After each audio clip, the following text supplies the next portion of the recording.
In a move that has sent shockwaves through the global economy, President Donald Trump has announced a series of new tariffs targeting major trading partners.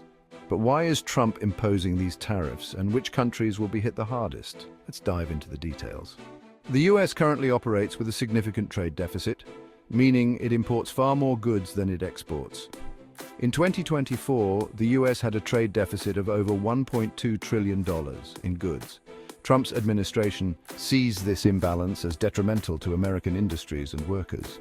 To tackle this deficit, Trump has targeted specific countries with high tariffs. These include China, Mexico, and Canada, which are some of the largest exporters to the US.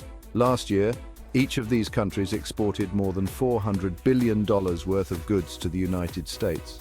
China tops the list with the largest trade deficit with the US, amounting to $296 billion in 2024.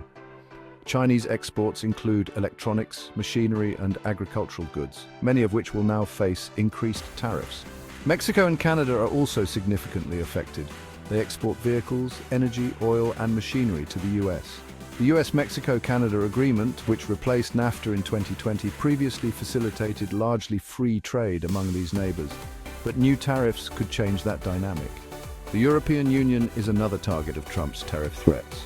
The EU's major exports to the US include pharmaceutical products, machinery, and cars. Although tariffs have not yet been imposed on the EU, the threat looms large. The interconnectedness of global trade means that tariffs imposed on one country can have ripple effects worldwide. Modern supply chains often involve parts crossing multiple borders before becoming a finished product. This means even countries with lower direct trade exposure to the US, like the UK, could still be impacted.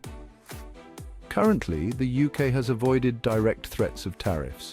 One reason is the relatively balanced trade relationship with the US.